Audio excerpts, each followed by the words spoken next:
Good morning आप लोगों को, सब लोगों को नमस्ते, सत श्री अकाल, अस्सलाम वालेकुम।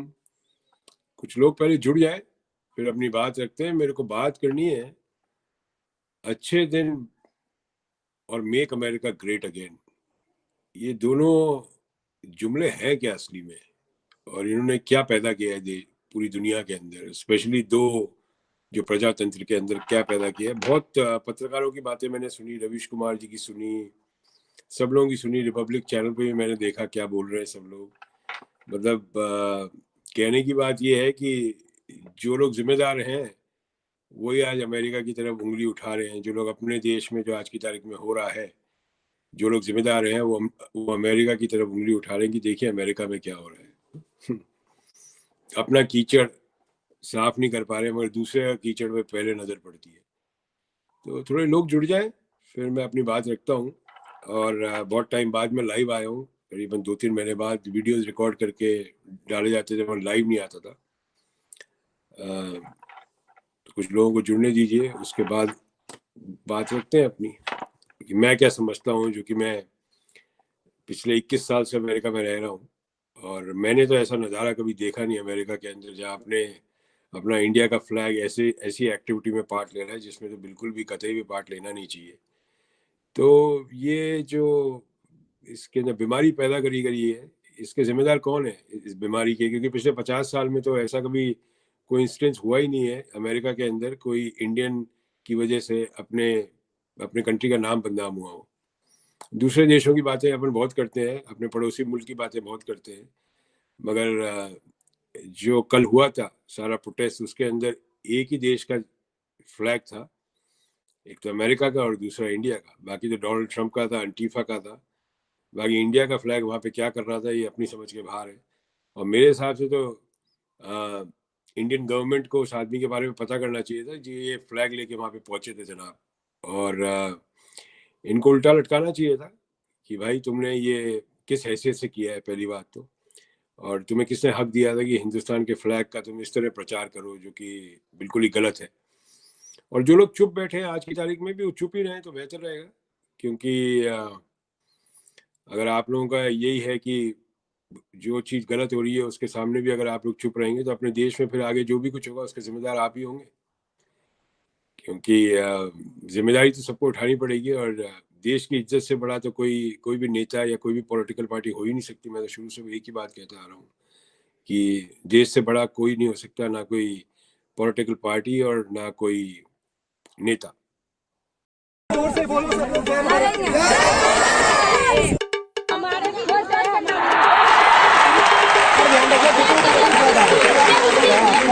तो भाई इधर से नहीं आया पता आ जाता है सब। नंबर लिखा हुआ इसका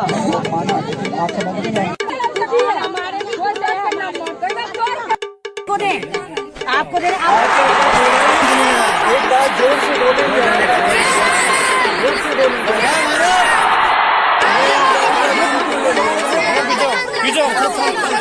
पहले जय भारत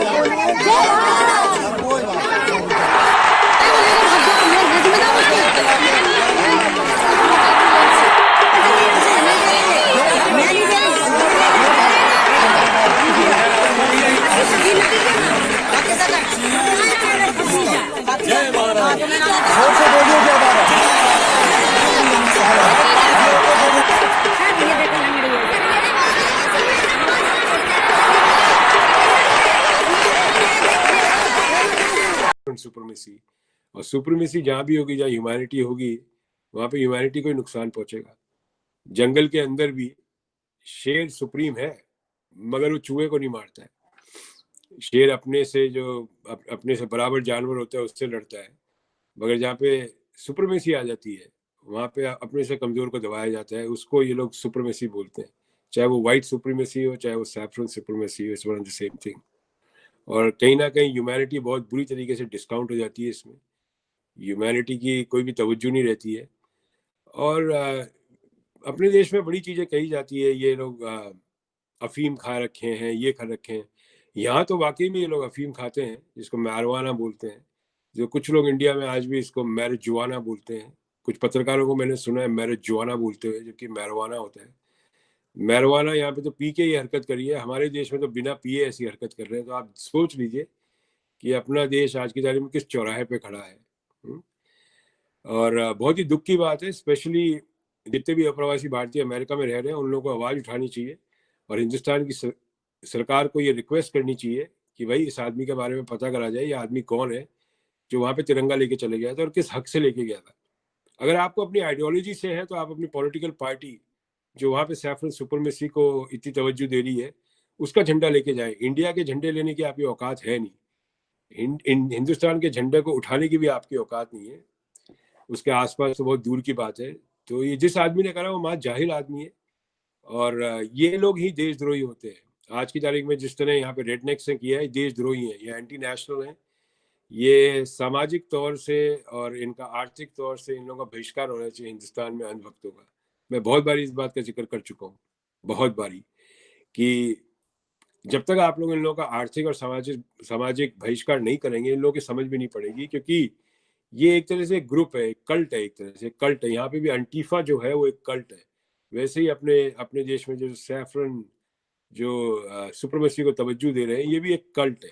अब कल्ट का क्या हिंदी होता है ये आप लोग देख लीजिए क्या बोलते हैं।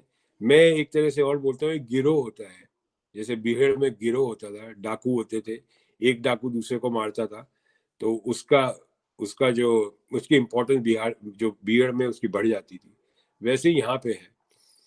तो ये लोग जितने भी हैं आज की तारीख में नेता जो इस तरह की चीज को प्रमोट कर रहे हैं, ये सबसे बड़ा खतरा बन चुके हैं ह्यूमैनिटी के लिए, चाहे वो किसी भी देश का हो।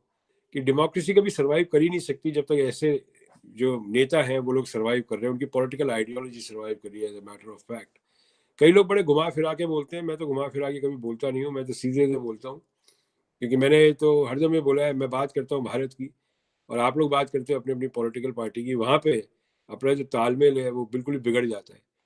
तो मैं तो भारत की बात करूंगा। मेरी पहचान अमेरिका के अंदर एज एन इंडियन ही है। मेरी पहचान कोई कांग्रेस या बीजेपी या आम आदमी पार्टी या समाजवादी पार्टी या टीएमसी या कोई ऐसी पार्टी मेरी पहचान नहीं है। से बात करते चुनावी मुद्दों को लेकर क्या गहमा गहमी लगी। सर हमारे चैनल पर आपका बहुत बहुत स्वागत है। सर आप अपने प्रोफाइल के बारे में बताइए। देखिए, मैं वकील हूँ, करीब 15 साल की मेरी स्टैंडिंग है।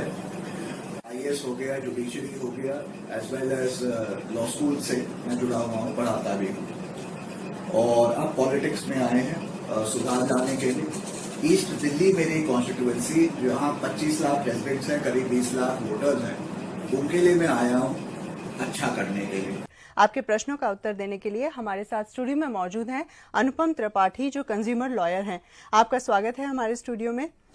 जिन लोगों की पहचान है उन लोगों ने एक आप लोगों को नज़ारा दिखा दिया था कल वॉशिंगटन डीसी में कि उनकी पहचान तिरंगा नहीं है, तिरंगा सिर्फ उनके लिए एक बहाना है, उनकी पहचान ही दूसरी है। और ये एक तरह से जानवर है, इंसान के रूप में ये लोग बेसिकली जानवर होते हैं, ये लोग जिन लोगों को ह्यूमैनिटी से कोई परवाह नहीं है। और ये जितने भी रेडनेक्स हैं, ये मैं आप लोगों को बता देता हूँ कि बहुत बारी मैं बोल भी चुका हूँ, पिछले 5 साल में या पिछले 8 साल में जितने भी अमेरिका में शूट आउट्स हुए, स्कूल में हुए, किसी मुसलमान ने नहीं करे हैं। जितने भी लास वेगस में एक आदमी ने जिन लोगों को मारा था 50 लोगों को, कोई मुसलमान नहीं था। जो लोग मुझे बहुत ज़्यादा बोलते हैं कि आप तो मुसलमान को, मैं किसी का फेवर नहीं करता हूँ, मैं राइट और रॉन्ग समझता हूँ। हर कौम में गलत आदमी बैठा है, मैं लगातार बोलते आ रहा हूँ पिछले 7-6 साल से। पर अपने देश में एक खास आदत हो गई है कि हर चीज़ में आप लोगों को धर्म टटोलना है। इधर भी आप लोग क्या हो, या आप लोग एक तरह से देश को टटोल रहे हो, मगर वो नहीं टटोल रहे, ये आइडियोलॉजी किसकी है। आज जो यहाँ पे ट्रंप ने किया है, ये आगे जाके क्या होगा ये तो पता नहीं है, मगर अभी फिलहाल मैं आप लोगों को बता देता हूँ, बहुत अरेस्ट हो रहे हैं यहाँ पे, लोगों को टटोला गया। हमारे देश की तरह नहीं कि रोड पे खड़े होके कोई बोले कि गद्दारों को गोली मारो, सालों को, जो भी है, और वहाँ पे पुलिस वाले पीछे खड़े हो और आदमी बंदूक लेके आ जाए। कोई यूनिवर्सिटी कॉलेज में लोग बाग अपनी पहचान छुपा के वहाँ पे दंगे करने पहुंच जाए, ये अमेरिका में नहीं चलता। अमेरिका की एक बहुत खासियत है कि बहुत जल्दी सीख लेता है। और आज की तारीख में डीसी के अंदर बहुत बड़े अरेस्ट हुए हैं। डीसी का जो मेट्रोपॉलिटन पुलिस के चीफ है, उनको भी रेजिग्नेशन देना पड़ गया है। ये अपने इंडिया में देखने को नहीं मिला है। ये चीज़ें इंडिया की मीडिया बात नहीं कर रही है। कितने लोगों का रेजिग्नेशन हुआ, कितने लोगों की नौकरियां गई, कुछ नहीं गई। जो लोग बेकसूर हैं वो लोग जेल में हैं, और जो कसूरवार है वो आज भी बाहर है, और वो जानते हैं। और जितने भी आज की तारीख में ये अपने देश के अंदर जो बात हो रही है, ये भी वही बात है कि एक रिलीजन को लेके उसकी आड़ के अंदर ये जो खोटा राष्ट्रभक्ति फैलाई जा रही है, जिसको बोलते हैं फेक राष्ट्रभक्ति, ये फेक राष्ट्रभक्ति ये कभी ना कभी बस्ट हो जाएगी, क्योंकि झूठ के पाँव नहीं होते, झूठ के पाँव नहीं होते, झूठ पक्का गिरेगा, मगर जब गिरता है तो उसके बाद कितना नुकसान होता है वो देखने वाली बात होती है। तो अब आप लोग देखिए क्या करना है क्या नहीं करना, मगर आज की तारीख में अपने देश में जो वर्तमान आइडियोलॉजी की वजह से इंडियन फ्लैग को पूरी दुनिया में बदनामी मिली है, ये बात पक्की है। क्योंकि वो जो फोटोग्राफ है वो हर जगह वायरल हुई है, स्पेशली पाकिस्तान में तो बहुत ज़बरदस्त वायरल हुई है। और चूंकि हमारे यहाँ पे पाकिस्तानियों के साथ इंटरेक्शन है, हम जानते हैं इन लोगों को। और मैंने जैसे आप लोगों को पहले बताया, मैं आज किसी पाकिस्तानी के साथ था जो कि जूलर है, हमारे बिजनेस होता है साथ में, पूरी दुनिया में करते हैं लोग। तो ये अपने देश में और पाकिस्तान में बैठ के लोग बाग ये समझते हैं, मगर यहाँ नहीं है। यहाँ हमारे जैसे हॉकी की भी टीम है तो इंडियन पाकिस्तानी सेम एक ही टीम में खेलते हैं। तो जो आज की तारीख में हुआ है अपने देश के अंदर, ये मेरे हिसाब से इतिहास में लिखने वाली चीज़ होगी। और ये बहुत ही बदनुमा दाग है आज की तारीख में कि जब पिछले 50 साल से हिंदुस्तान से अप्रवासी भारतीय यहाँ पे किसी ने ऐसा काम नहीं किया जिससे हिंदुस्तान के प्राइम मिनिस्टर का नाम बदनाम हो या हिंदुस्तान का नाम बदनाम हो। कभी ऐसा कोई काम नहीं किया, कोई फाइनेंशियल स्कैम में, जो कि अमेरिका में रहते हैं और they hold an American passport so but origin India का है, तो कभी भी ऐसा नहीं किया। अनुपम त्रिपाठी जो कि सुप्रीम कोर्ट के एडवोकेट हैं, साथ ही अनुपम Tripathi ji animal rights activist हमारे साथ हैं। We have Anupam Tripathi, who's a lawyer and a consultant and an advocate with the Supreme Court. He's also an animal rights activist and has played a very important role when this case came up in the Apex Court. This is business, आप एक दूसरे को नीचे दिखा के ऊपर उठते हो। आज की तारीख में यही हो चुका है कि आप दूसरे को नीचे गिराओ तभी आप ऊपर उठ सकते हो, चाहे आपका काम अच्छा हो या नहीं हो। तो अब आप लोग देखिए क्या करना है। मैं तो हरदम बोलता हूँ, मेरा तो 6 साल का रिकॉर्ड है। और जितने भी आज की तारीख में यूट्यूब पे बना रहे हैं या पत्रकार हैं, कोई भी है, मैं तो आज दावे के साथ कह सकता हूँ, मैंने 2015 अक्टूबर से कहना शुरू कर दिया था कि होगा, और ये हो रहा है। और आने वाला वक्त आप लोगों के लिए और भी खतरनाक पैदा होने वाला है, business wise, socially, financially, politically. India is in this getting into a very very dark age, that's for sure. अब आप लोग इसको एक्सेप्ट करें नहीं करें वो ठीक है, मेरा काम है बताना। बाकी आप लोगों का, अगर आप लोग समझते हैं कि आपके नेता जो पिछले 70 साल का रिकॉर्ड है, वो लोग क्या कर सके आज की तारीख में, और वो क्या बोल रहे हैं, और हम एक आम आदमी, एक आम इंसान क्या बोल रहा है, क्योंकि हम लोग का एक्सपीरियंस है। आपके नेता लोग कोई अमेरिका में रहते नहीं है, आपके पत्रकार कोई अमेरिका रहते नहीं है, उन लोगों को पता नहीं है आज की तारीख में कि अमेरिका के अंदर कितना नाम खराब हुआ है इंडिया का। And for me personally it was very shocking, very very shocking. और मेरे तो जहन में वही इमेज दोबारा घूमती है, जब वो डीसी के सामने अंटीफा और ट्रम्प के फ्लैग के बीच में अपना खूबसूरत फ्लैग इन लोगों के बीच में था। It gives me a headache, it pains me a lot, that अपने कंट्री की एक 2014 से पहले अपनी कंट्री की एक बहुत ही अलग रिपोर्ट थी कि अपनी country is people with people who think about peace, people who want to live together, people in spite of being so many people below poverty line and everything, उसके बाद भी अपने देश में एक तरह से मुस्कान रहती थी गरीब आदमी की भी। आज की तारीख में मुस्कान उड़ गई है। किसानों के साथ क्या हो रहा है आप लोगों को सबको पता ही है। तो ये अगर ये चीज़ चलती रही, और मैं तो ये जितने भी फेक अपने आज की तारीख में जितने राष्ट्रवादी बैठे हैं, ये एक तरह से टाइम बॉम्ब में बैठे हुए, मैं आपको बता देता हूँ, इस समाज में बैठे टाइम बॉम्ब में। और जिस दिन यहाँ पे तो टाइम बॉम्ब फट गया, 4 साल में ये लोग तो समझ गए। आप लोगों के साथ अभी 4 साल और हैं बाकी। तो अब आप देखिए 4 साल में कितनी दुर्गति होने वाली है आप लोगों की खुद की, अपने जीवन में, और देश के नाम की। दोनों चीज़ें आपको देखना पड़ेगा। It is not about any particular political party, it's about saying right and saying wrong, it's about black and white। आप लोग black and white बोलने में हिम्मत नहीं रखते हैं, ठीक है ना कहीं आप लोगों की कोई ना कोई पॉलिटिकल आइडियोलॉजी आपके बीच में आ जाती है। जैसे कभी भी कांग्रेस वाला कांग्रेस को चैलेंज नहीं करेगा, आम आदमी पार्टी वाले कभी अपने लीडर को चैलेंज नहीं करेंगे, बीजेपी वाले अपने लीडर को चैलेंज नहीं करेंगे। तो एक्चुअली आप लोग देखा जाए तो कोई भी देश प्रेमी नहीं हो, आप लोग पार्टी प्रेमी हो सबके सब। मैं शुरू से एक ही चीज़ बोलता हूँ और रिपीटेडली बोलता रहूँगा, आप लोग सारे के सारे पार्टी प्रेमी हो, आप लोगों को देश प्रेम से कोई लेना देना है नहीं। आप लोग बहुत जल्दी डिफेंड करना आ जाते हो अपने नेता को, जब आप जानते हैं आपके नेता गलत है।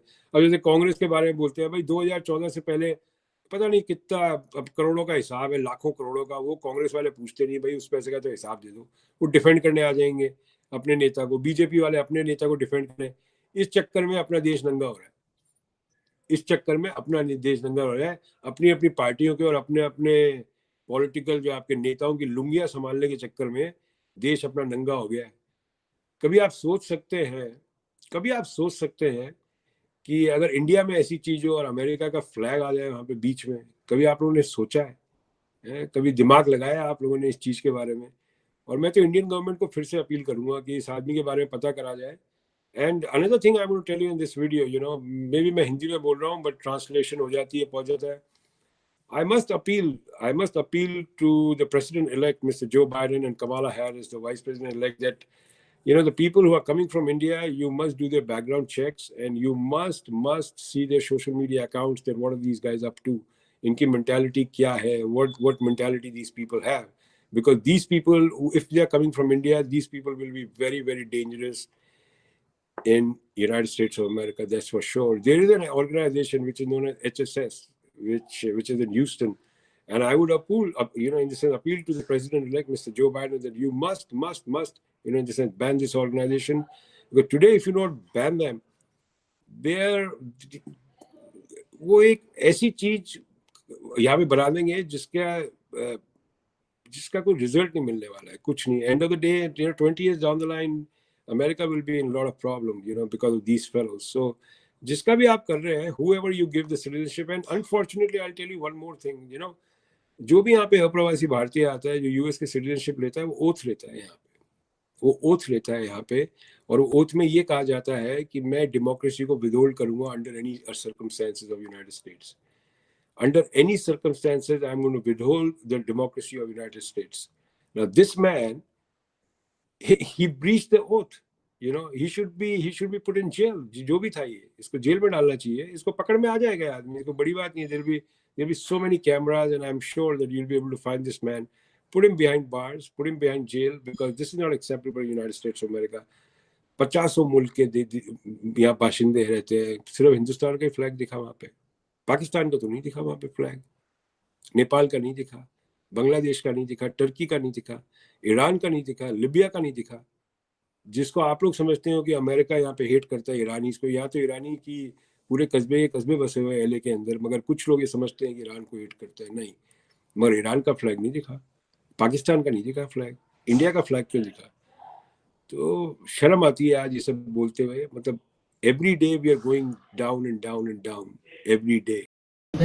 अनुपम त्रिपाठी जी पशुओं के अधिकारों की बात ये रखते हैं सामने, एनिमल राइट एक्टिविस्ट हैं. बहुत बहुत स्वागत है. And I have with me animal rights activist Anupam, and I also have with me SK Datta. I want to come to Anupam first. Anupam, your first reactions at what's happening? Also, the government says it's also got a cruelty to animals issue. Let me put things in perspective. Yeah. Your take on this? Yes, let me just put things in perspective. First and foremost, cattle includes cow, bulls, and buffaloes. Yes. Right? I'm challenging the particular notification of the government in the Supreme Court. I don't think it will stand the test of the Supreme Court in terms of legality as well as the Constitution. Okay, so there are legal areas, and I want to take on this big story. Anupam Tripathi, lawyer and animal rights activist, joining us in our studio. To learn more on that, we have with us Mr. Anupam Tripathi, who is the founder of Fight for Animal Rights India. Thank you so much for joining us, Anupam. This is not acceptable in the United States of America. 50 मुल्क के यहाँ बाशिंदे रहते हैं. सिर्फ हिंदुस्तान का ही flag दिखा वहाँ पे, पाकिस्तान का तो नहीं दिखा वहाँ पे फ्लैग, नेपाल का नहीं दिखा, बांग्लादेश का नहीं दिखा, टर्की का नहीं दिखा, ईरान का नहीं दिखा, लिबिया का नहीं दिखा.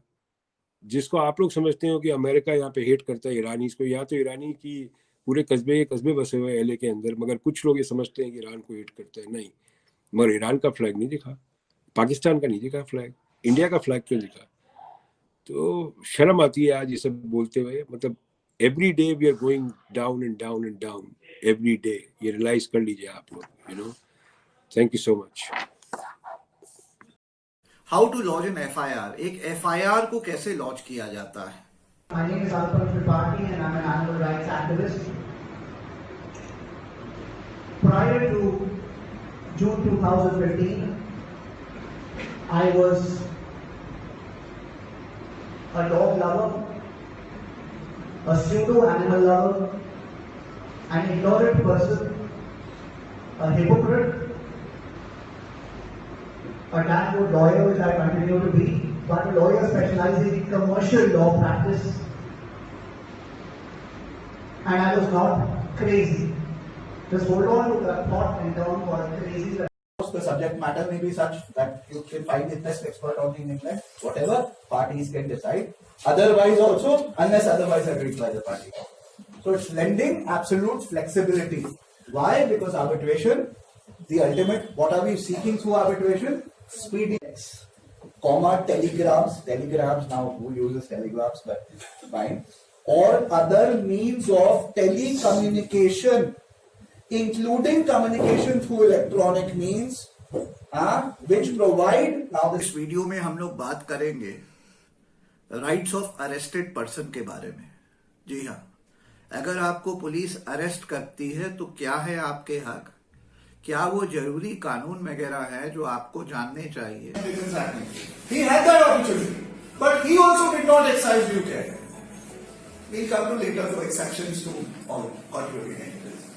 But he didn't do so, and as a result, he too has contributed to the negligence. So there was negligence on the part of the defendant. But where there is a case where the plaintiff too has contributed to such negligence, where he had an opportunity to avoid what went wrong, and he did not exercise enough care, there he is guilty of contributing negligence, and then he can't sue the defendant. आज के इस video में भाइयों हम लोग बात करेंगे section 124A Indian penal code के बारे में। जी हाँ, 124A जो सेडिशन लॉ है उसके बारे में बात करेंगे। Rule 50 mandatorily requires that no such truck carrying cattle can carry more than 8 cattle at a time, 8 full-grown adult cattle at a time, weighing average 400 kgs. Anything beyond the capacity of 8 adult cattle or 16 calves is illegal as per the Transport of Animal Rules. आज हम लोग बात करेंगे भाइयों income tax slabs 2021 के बारे में। चलाते आगे से बात करते चुनावी मुद्दों को लेकर क्या गहमा गहमी लगी। सर हमारे चैनल पर आपका बहुत बहुत स्वागत है। सर आप अपने प्रोफाइल के बारे में बताइए। देखिए, मैं वकील हूँ, करीब 15 साल की मेरी स्टैंडिंग है।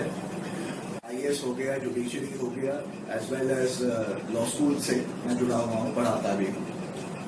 और अब पॉलिटिक्स में आए हैं सुधार लाने के लिए।